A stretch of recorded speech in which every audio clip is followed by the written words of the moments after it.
Everyone, so yeah, just a quick update on the whole mushroom farm situation.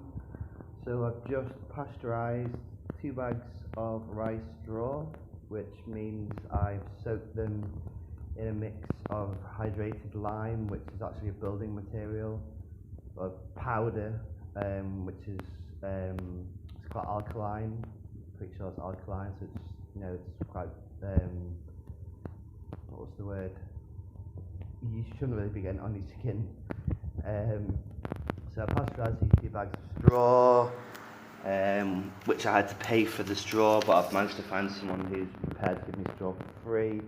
So the straw will be going into these bags with the grain, the spawn mycelium, which will then colonise. They will then look something along the lines of this. You can see it's pretty much fully white. I didn't quite drain this was just like a test method to see how it worked. I didn't quite drain the straw properly to what's called field capacity, which means essentially the right amount of moisture content within the straw. But these sacks here are perfect, so I'll be doing that this evening. Probably seen I have all of the space outside. I've been creating this racking, which I've stopped doing it at the moment because what's the point in making racking when I don't have the mushroom bags to put onto the racking? So I'm focusing on growing the mushroom bags and getting them colonised before I create the racking. So I've got a template, so I have all this wood. I just need to just put it against it, draw a line, drill the holes. Jobs are good, and so all of this space out here will be completely filled with shelving, and I can grow enoki and shiitake and lion's mane and pink oysters and blue oysters and yellow oysters and king oysters, etc, etc, etc. At the moment I'm only growing white oysters, which is what these jars are. They sell for $2 per kilo at the market, so it's it's not a massive profit, but $2 goes quite a long way here. Also, at the minute, it's actually at the back room from the bathroom. So it's this room here. Essentially, it's just a storage room. Now, as you can see, that's a 55-litre bin. So it's tall. It's a tall room. Had vents, so there's fresh air today coming into here. I'm going to tile all of the walls, all of the ceiling, so that I can clean everything down on a daily basis.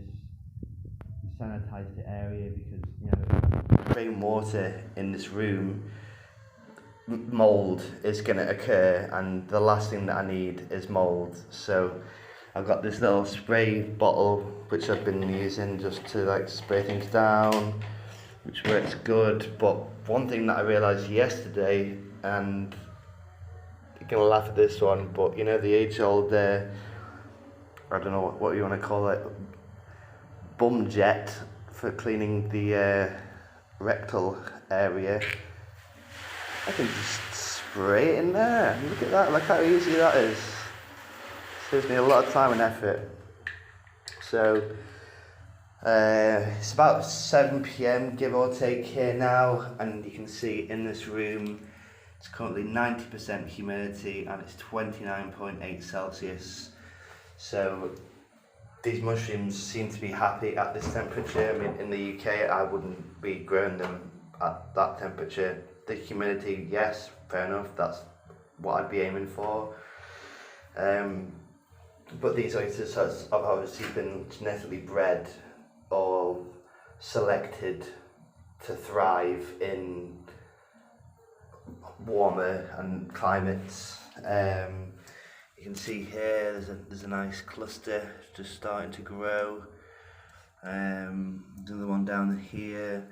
So they're only 1 kilo bags, so it's like you're not going to get many mushrooms from one small bag, which is why I'm making these big bags. So we'll just have to see how it goes. I've been using like popping corn, if that makes sense. So like dried corn. So this stuff that you'd make popcorn out of, but it's $2.50. You probably can't read that because the camera's not very good, but it's $2.50 per kilo. Now that's expensive. Like, I mean, it's more expensive in the UK, but as far as profit margins are concerned, it doesn't make sense for me to be creating my own spawn using popcorn. I just like popcorn because it's easy to deal with. It's easy to spot contaminations. But for one of these jars, which will make one of these large bags, it's 1,500 real, which is 5,000 is £1, so that's 30p for one of these jars. So I'm gonna buy another 10 of these jars because 10 jars cost me $3, or I buy a bag of popping corn and it costs me $2.50, and then I have to process it and I have to boil it, I have to pressure cook it, so that's cost in gas and time and effort and money, and it's costing more, and it's not always successful. Like, there's a couple of jars which I made the other day which they're contaminated because even though I was using the best sterile techniques that I could, they just you're never going to get 100% non-contamination rate. So yeah, it's working, it's going well. I've got a nice cluster here which I'm gonna be eating myself probably this evening. But I need to be producing like kilos upon kilos a week. So if all of this area is filled with bracken, that back room that I've just shown you, if that's filled with shelving, then I can literally, well, I don't want to over exaggerate because I'm unsure of the actual yield, but if I can produce 50 kilos of mushrooms per week, which is reasonably doable, then 50 kilos times $2, that's can't even do the math there.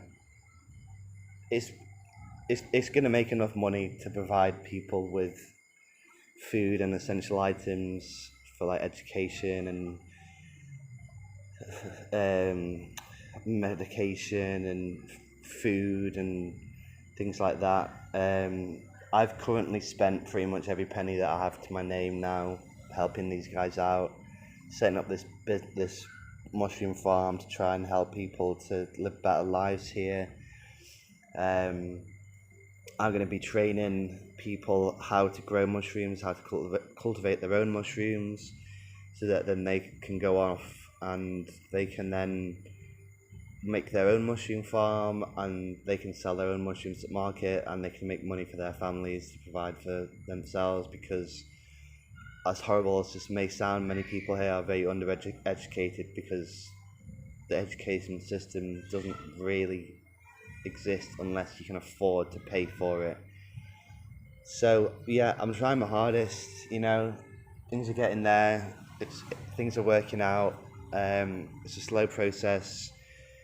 I've got myself a little job working on this Japanese food stall, which I'm not gonna lie to you, I'm not enjoying it at all, and I'm doing 36 hours a week for $250, which is about £200. So I'm not making much money at all from it, and I've only done 3 shifts there so far. So we'll just have to see how it goes, but I'll keep you updated.